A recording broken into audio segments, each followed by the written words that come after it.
Friends, जैसा कि आपने पिछले वीडियो में देखा कि इंक्रीजिंग एंड डिक्रीजिंग फंक्शन का थ्योरी पार्ट्स हमने किया था और कुछ न्यूमेरिकल से उसको समझा था। आज की वीडियो में हम एनसीईआरटी क्लास 12 का एक्सरसाइज 6.2 का सॉल्यूशन देने जा रहे हैं। एनसीईआरटी का एक्सरसाइज 6.2 का फर्स्ट प्रॉब्लम है, so that the function given by f x equal to 3x plus 17 is increasing on R. हम जैसा कि जानते हैं कि अगर f dash x derivative of f x positive हो तो हम बोलते हैं कि फंक्शन इंक्रीजिंग है, और डेरिवेटिव ऑफ फंक्शन अगर निगेटिव हो तो हम बोलते हैं कि फंक्शन डिक्रीजिंग है। तो एफ एक्स जैसा कि गिवन है 3x प्लस 17, हमने एफ डैश एक्स फाइंड किया, 3x का 3 हो गया, 17 का तो 0 हो जाएगा। 3 पॉजिटिव है x के सारे वैल्यू के लिए ना, तो हम बोल सकते हैं कि hence F x is increasing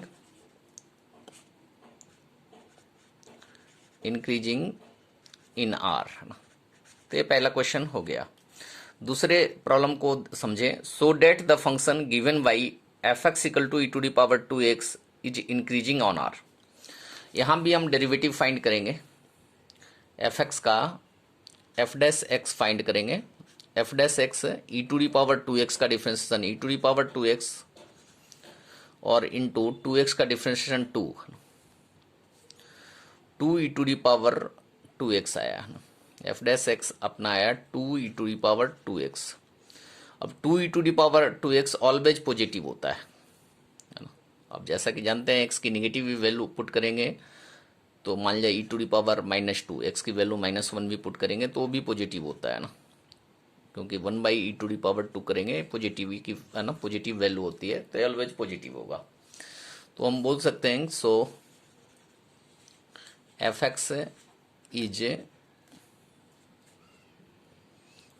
increasing in are.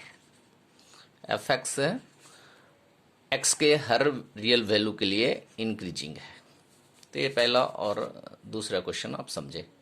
Third question देखिए, so that the function f x given by f x equal to sine x is increasing in interval 0 open interval 0 pi by 2, decreasing in open interval pi by 2 and pi, and neither increasing not decreasing in 0 pi है ना। तो पहले f x equal to sine x given है, इसका derivative find करने का प्रयास करेंगे। F dash x sine x का डिफ्रेंसिएशन कॉस एक्स होता है। अगर हम कॉस एक्स को 0 कर लें है ना, एफ डैश एक्स को 0 करके ब्रेक पॉइंट इंटरवल का हम फाइंड कर सकते हैं। कॉस एक्स 0 होता है cos 2n plus 1 pi by 2 और टर्म ऑफ पाई बाई 2 पे, तो x की वैल्यू आ गई 2n प्लस 1 पाई बाई 2, मतलब x की वैल्यू हम लिख सकते हैं pi by 2, 3 pi by 2, even that है ना, माइनस पाई बाई 2 भी इसमें आ जाएगा। तो हम एक इंटरवल चेक करेंगे, मतलब कॉस जो है चेंज करेगा माइनस पाई बाई 2 और पाई बाई 2 के बीच, फिर 3 पाई बाई 2 के बीच, फिर 5 पाई बाई 2 के बीच। इसके बीच में कॉस की करेक्टरिस्टिक एक जैसी होगी, फिर पाई बाई 2 से 3 पाई बाई 2 के बीच एक जैसी होगी। तो इस इंटरवल में हमें अगर पता करना है कि कॉस एक्स पॉजिटिव होगा या नेगेटिव होगा, तो इसके बीच का कोई point x equal to 0 cos x में पुट कर दें तो cos 0 equal to 1 greater than 0 होता है। तो इस इंटरवल में कॉस एक्स पॉजिटिव है। इस वाले सेकेंड इंटरवल में हम अगर पुट कर दें वैल्यू कोई पाई है ना, इस बीच में पाई आ रहा है, तो कॉस पाई की वैल्यू -1 है, तो इस इंटरवल में निगेटिव है। इस इंटरवल में cos x निगेटिव है, तो आप बोल सकते हैं कि F x is increasing in pi by 2 comma pi by 2 minus pi by 2 2 pi by 2 F x increasing है, और डिक्रीजिंग है एफ एक्स पाई बाई 2 से 3 पाई बाई 2 इंटरवल में एफ एक्स डिक्रीजिंग है। तो पहला 0 से π/2 इंटरवल में चेक करने बोला था ना। तो देखिए जब -π/2 से π/2 इंटरवल में इंक्रीजिंग है तो 0 से π/2 वाले में भी इंक्रीजिंग होगा। तो आप लिख सकते हैं hence f(x) is increasing in interval 0 to π/2। अब π/2 से 3π/2 इंटरवल में डिक्रीजिंग है, तो इसी के बीच में आ रहा है π/2 π, इसी का हाफ इंटरवल है। तो π/2 से π के बीच में भी आप डिक्रीजिंग बोल सकते हैं। अब 0 से π जो इंटरवल है ना, 0 से π के बीच में ना, 0 से π को हम इंटरवल को चेक करें तो 0 से π/2 आ रहा है और π/2 से π आ रहा है, दो इंटरवल आ रहा है। इस इंटरवल में इंक्रीजिंग है और इस इंटरवल में डिक्रीजिंग है। तो 0 से π के बीच में function f(x) = sin x increase भी कर रहा है और डिक्रीज भी कर रहा है। तो हम कह सकते हैं कि नाइदर इंक्रीजिंग नॉट डिक्रीजिंग है। जब दोनों केस हो तो हम है ना ये नहीं बोल सकते हैं कि मोनोटोनिकली इंक्रीजिंग है या डिक्रीजिंग है, क्योंकि दोनों चीज़ें बीच में इंक्रीज भी कर रहा है और डिक्रीज भी कर रहा है। प्रॉब्लम नंबर 4 पे आते हैं। Find the interval in which the function f(x) is given by 2x² - 3x is increasing और डिक्रीजिंग। तो पहले ब्रेक पॉइंट इंटरवल का निकाल लेंगे डेरिवेटिव को 0 करके। इसका f(x) फाइंड करेंगे तो होगा 4x - 3 है ना, 2x² का 4x - 3x का 3, और इसे 0 करेंगे तो 4x = 3, x की वैल्यू 3/4 आई है ना। तो हमारे पास दो इंटरवल बन गया नंबर लाइन पे, एक 3/4 के पहले का इंटरवल, एक 3/4 के बाद का इंटरवल। 3/4 के पहले कोई वैल्यू x = 0 मान जाए, f(x) में पुट कर दें। f'0 अगर फाइंड करें तो क्या होगा, 4 × 0 - 3 = -3। मतलब इस इंटरवल में निगेटिव आ रही है वैल्यू, और राइट वाले इंटरवल में 1 पुट कर दें, f'1 निकालें तो 4 × 1 - 3 = 1 पॉजिटिव आ रहा है ना, ये नेगेटिव आया था, इधर पॉजिटिव आ रहा है ना। तो आप बोल सकते हैं कि f'(x) is negative in interval -∞ से लेके 3/4 तक है। सो f(x) इज डिक्रीजिंग, ऐसा बोल सकते हैं ना, डिक्रीजिंग इन -∞ 3/4। ठीक है। वैसे ही हम लिखेंगे कि f'(x) is positive in interval 3/4, ∞ है ना। सो f(x) is increasing in interval 3/4, 0 infinity है ना।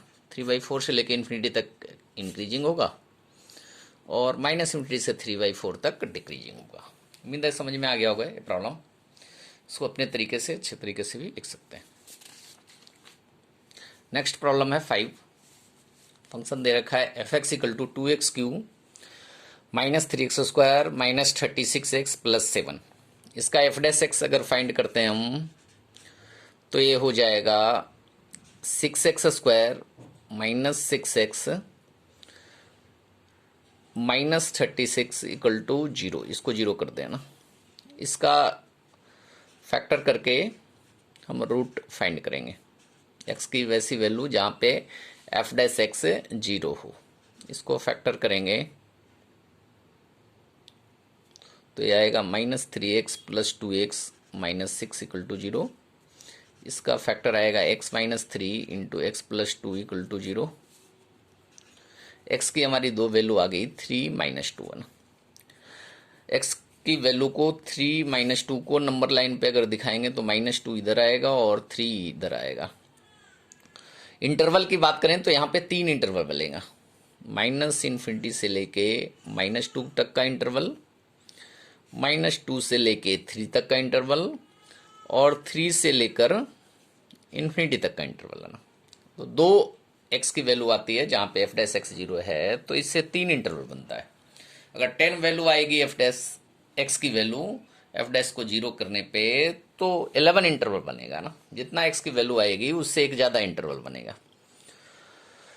तो इस इंटरवल के अंदर के कोई पॉइंट पुट करके एफ डैश एक्स में हम चेक कर सकते हैं कि पॉजिटिव है या नेगेटिव है। -2 के पहले वाला इंटरवल में पता करना है कि पॉजिटिव है नेगेटिव है, तो इनके बीच में कोई पॉइंट है ना, -3 पुट कर लें हम। -3 एफ डैश एक्स में पुट करके चेक करिए। इसमें पुट करें तो ज़्यादा अच्छा है ना, इसमें पुट करके पता करना ज़्यादा आसान है। -3, -3, -3 + 2 पुट करेंगे तो ए हो गया -6 × -1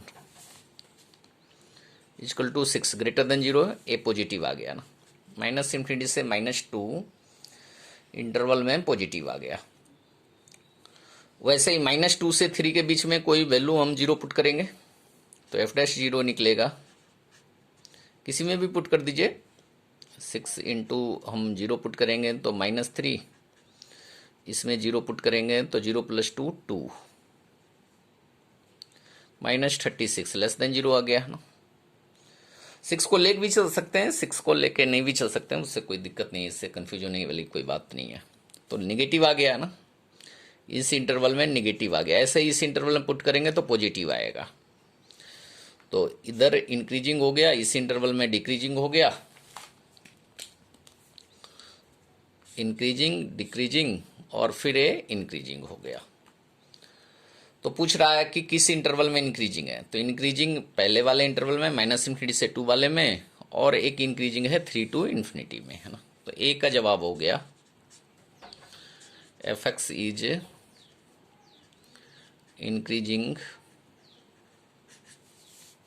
इन, किसमें है भाई, बताएं जल्दी से। -∞ to -2, और साथ के साथ और किस में है, 3 to ∞ है ना। इन दोनों इंटरवल में एफ एक्स इंक्रीजिंग है। क्यों इंक्रीजिंग है, क्योंकि एफ डैश एक्स की वैल्यू इन दोनों इंटरवल में पॉजिटिव आई है। एफ डैश एक्स पॉजिटिव आया इन दोनों इंटरवल में, इसलिए हम कह सकते हैं इन दोनों इंटरवल में एफ एक्स इंक्रीजिंग है ना। वैसे ही आप बता सकते हैं कि एफ एक्स डिक्रीजिंग किस इंटरवल में होगा, जिस इंटरवल में एफ डैश एक्स की वैल्यू निगेटिव आई है। एफ डैश एक्स की वैल्यू 0 पे निगेटिव आई है, 0 पे हमारा निगेटिव आया है। 0 लाई कर रहा है -2 से 3 इंटरवल के बीच, तो -2 से 3 इंटरवल के बीच एफ डैश एक्स निगेटिव है, इसलिए एफ एक्स की वैल्यू डिक्रीजिंग होगी, है ना। मतलब F x is decreasing in interval -2, 3, इस इंटरवल में एफ एक्स डिक्रीजिंग होगी। अब नेक्स्ट क्वेश्चन पे आते हैं।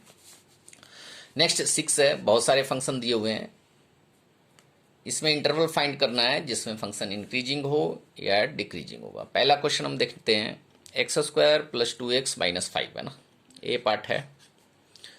इसका एफ डैश एक्स फाइंड करेंगे तो x² का 2x और प्लस 2x का 2, -5 का तो 0 हो गया। इसको 0 करके x की वैल्यू -1 आ जाएगी। नंबर लाइन पे देखेंगे तो ये -1 के एक लेफ्ट साइड वाला इंटरवल है, एक राइट साइड वाला इंटरवल। लेफ्ट वाले इंटरवल के लिए कोई वैल्यू पुट कर दे, मान लिया x = -2 पुट कर देते हैं इसमें, है ना। कोई बताइए -2 पुट करने पे क्या आएगा। इसमें पुट करेंगे 2 × -2 + 2 है ना, = -2 < 0 आया। यहाँ पे नेगेटिव आई वैल्यू, है ना। इधर कोई 0 पुट कर दें, इसमें 2 × 0 + 2, +2 पॉजिटिव आएगा, तो इधर पॉजिटिव आया। मतलब इस इंटरवल में आपका नेगेटिव आई वैल्यू, इस इंटरवल में पॉजिटिव, तो -∞, -1 यही इंटरवल है ना जी। -∞ से -1 इस इंटरवल में एफ डैश एक्स निगेटिव आया है, इसका मतलब एफ एक्स डिक्रीजिंग होगा, एफ एक्स आपका डिक्रीजिंग होगा, ठीक है। और इस वाले इंटरवल में पॉजिटिव आया है, -1 से लेके इन्फिनिटी वाले इंटरवल में एफ एक्स पॉजिटिव आया है, एफ डैश एक्स पॉजिटिव आया है, इसका मतलब एफ एक्स इंक्रीजिंग होगा। तो आसान है, इस तरीके से पता कर सकते हैं। नेक्स्ट क्वेश्चन करते हैं। 10 - 6x - 2x square, 10 - 6x - 2x square का एफ डैश एक्स निकालेंगे। बी पार्ट हम देखने जा रहे हैं। बी पार्ट था हमारा f x equal to 10 - 6x - 2x square. इसका डेरिवेटिव निकालेंगे, f dash x -6 - 4x equal to 0, 4x equal to -6, x equal to -3/2 आ गया। नंबर लाइन पे देखेंगे a -3/2 है। एक रीजन इसके लेफ्ट साइड का, एक रीजन इसके राइट साइड का। राइट साइड ही पुट कर देते हैं, x इक्वल टू 0 पुट करना थोड़ा आसान है। इसमें हम 0 पुट करिए तो -6 - 0 इक्वल टू -6 लेस देन 0 आ गया ना। तो इधर निगेटिव है तो इधर पॉजिटिव होगा, दूसरी तरफ नेचुरल है कि पॉजिटिव ही होगा, उतना चेक करने की जरूरत नहीं है। अगर पुट करना है तो पुट करके देख लीजिए। तो दो इंटरवल हो गया हमारे पास, एक -∞ -3/2। इस इंटरवल में एफ डैश एक्स पॉजिटिव है तो इंक्रीजिंग होगा, इंक्रीजिंग एफ एक्स होगा। दूसरा इंटरवल है -3/2, इन्फिनिटी। इस इंटरवल में एफ डैश एक्स क्या है, लेस देन 0 है। So f x is decreasing होगा, एफ एक्स डिक्रीजिंग होगा। सी पार्ट देखते हैं इसका। सी पार्ट था हमारे पास f x equal to -2x³ -9x² -12x + 1। F x है हमारे पास -2x³ -9x² -12x + 1। इसका एफ डैश एक्स अगर फाइंड करेंगे तो -6x² -18x -12 इक्वल टू 0 करने के लिए इसको -6 कॉमन ले तो x² + 3x + 2 इक्वल टू 0 ना, -6x + 1 into x + 2 equal to 0। x की वैल्यू आई -1 -2। ठीक है, तो नंबर लाइन पे दिखाएंगे तो एक वैल्यू -2 हो गई, एक -1 होगी। 3 इंटरवल हो गया हमारे पास, एक -∞ से -2 के बीच, एक -2 से -1 के बीच, एक -1 से इन्फिनिटी के बीच। इधर पहले पुट करते हैं, x इक्वल टू 0 यहाँ पे पुट करते हैं। बताइए इसमें x इक्वल टू 0 पुट करेंगे तो क्या आएगा, -6 इंटू 0 + 1 इंटू 0 + 2, ये आ गया -12 लेस देन 0 आया है ना। तो इंटरवल ए नेगेटिव आया तो यहाँ पे नेगेटिव आया है ना। इस बीच में भी कुछ वैल्यू पुट करके, इस बीच में भी कोई ये भी, इसमें हम x इक्वल टू -3 पुट करें, -3 पुट करेंगे तो -6 इंटू -3 + 1 -3 + 2, ये आ गया -6 इंटू -2 इंटू -1 -12। ये भी लेस देन 0 आया, यहाँ भी नेगेटिव आया। ऐसे ही बीच में पुट करेंगे -1.5 तो पॉजिटिव आएगा। तो यहाँ डिक्रीजिंग हो गया फंक्शन, इस इंटरवल में इंक्रीजिंग हो गया और इस इंटरवल में डिक्रीजिंग। जनरली, इन जनरल, सारे केसेस में नहीं है ना, इन जनरल कंटिन्यूअस चेंज होता है फंक्शन का, इंक्रीजिंग डिक्रीजिंग डिक्रीजिंग डिक्रीजिंग। कुछ एक्सेप्शन है ना, कभी एक्सेप्शन भी ऐसा आता है, इसलिए चेक जरूर कर लें। तो हमारे पास 3 इंटरवल था ना जी, -∞ से -2 और -2 से -1 और -1 से इन्फिनिटी। 3 इंटरवल है। -∞ से -2 निगेटिव है वैल्यू तो फंक्शन डिक्रीजिंग हो जाएगा, माइनस है ना, यहाँ निगेटिव है, यहाँ पॉजिटिव है, यहाँ निगेटिव है, तो इसमें इंक्रीजिंग हो गया इस इंटरवल में, और इस इंटरवल में डिक्रीजिंग हो गया एफ एक्स। रीजन आपको पता है ना, एफ डैश एक्स निगेटिव है, हैंस डिक्रीजिंग हो गया। तो इस तरीके से हम पता करेंगे। नेक्स्ट प्रॉब्लम हम करते हैं डी पार्ट। डी पार्ट तो कर ही लेंगे, ई पार्ट थोड़ा डिफिकल्ट है, ई पार्ट हम करते हैं। ई पार्ट है f x equal to x + 1 का होल क्यूब x - 3 का होल क्यूब। इसका एफ डैश एक्स निकालेंगे तो u इंटू वी लगेगा, एक्स प्लस वन का होल क्यूब कांस्टेंट रखेंगे तो 3 इंटू एक्स माइनस थ्री का square plus x minus three का होल क्यूब कांस्टेंट रखेंगे तो 3 इंटू एक्स प्लस वन का स्क्वायर। अब हम कॉमन ले लेते हैं, 3 इंटू एक्स प्लस वन का होल स्क्वायर कॉमन आएगा और एक्स माइनस थ्री का स्क्वायर कॉमन आएगा। ब्रैकेट के अंदर बचेगा x plus one plus x minus three equal to 0, right side तो है ही है ना। तो इक्वल टू आ गया 3 इंटू एक्स प्लस वन का स्क्वायर एक्स माइनस थ्री का square into 2x minus two equal to 0। X की हमारी पास वैल्यू आ गई -1 3 1 है ना, 3 वैल्यू आ गई है ना, एक्स की 3 वैल्यू आ गई है। एक वैल्यू आई -1, दूसरी 1, तीसरी 3। तो इंटरवल कितना हो गया, 3 वैल्यू आई तो इंटरवल 4 इंटरवल हो गया, -∞ से -1, -1 से 1, 1 से 3, 3 से इन्फिनिटी। तो वैल्यू हम पुट करते जाएं। यहाँ पे कोई वैल्यू है x इक्वल टू -2 पुट करता हूँ। इस वाले फंक्शन में x इक्वल टू -2 पुट करूंगा तो क्या आएगा, ए स्क्वायर है ऑलवेज पॉजिटिव होगा ना, तो इसको हम सीधे पॉजिटिव लिखता हूँ। किसी का स्क्वायर पॉजिटिव है, इसमें पुट करके टाइम वेस्ट नहीं करना। -2 पुट करूंगा, 2 इंटू -2 ए हो गया -6 है ना, ये पॉजिटिव है, ये -6 है, तो ओवरऑल लेस देन 0। यहाँ पे वैल्यू निगेटिव आ गई है ना। इसमें मैं 0 पुट करूंगा तो स्क्वायर वाला तो ऑलवेज पॉजिटिव है, स्क्वायर वाले में पुट करने की जरूरत नहीं है। 0 -2 निगेटिव, यहाँ भी निगेटिव आ गई, ये देखिए ना, निगेटिव आई, अगले इंटरवल में भी निगेटिव आ गई है ना। तो ये एक्सेप्शन है जिसमें कंटिन्यूअस चेंज फंक्शन अपना नेचर नहीं कर रहा है ना। बीच में इसकी वैल्यू 2 पुट करेंगे, इसमें 2 इंटू 2 -2 4 -2 4 -2 2 पॉजिटिव आ गई, यहाँ वैल्यू है ना, तो ये वैल्यू पॉजिटिव आई। 1 से 3 के बीच वैल्यू पॉजिटिव आई है ना। 3 से इन्फिनिटी के बीच चेक करने के लिए 4 पुट करेंगे, 4 2 जा 8 -2 6, इधर भी पॉजिटिव आई है ना। बस इधर चेंज हो रहा है, 1 पे चेंज हो रहा है, बाकी कहीं पे चेंज नहीं हो रहा है। तो हम 2 ही इंटरवल लिखेंगे, -∞ से 1 डिक्रीजिंग है और 1 से इन्फिनिटी फंक्शन इंक्रीजिंग है। मतलब है ना, आया तो था 4 इंटरवल है ना, लेकिन कंबाइन होके ये फाइनली 2 इंटरवल में बच गया ना, -∞ से -2 और -2 से 1 है ना, -∞ से -2 और -2 से 1, इन दोनों इंटरवल को कंबाइन करके एक इंटरवल लिख सकते हैं, क्योंकि इस पूरे इंटरवल में नेचर फंक्शन का बदल नहीं रहा है। मतलब -∞ से 1 फंक्शन डिक्रीजिंग है और 1 से इन्फिनिटी फंक्शन इंक्रीजिंग है। मतलब 4 इंटरवल नहीं लिखकर हम 2 ही इंटरवल लिखेंगे कंबाइन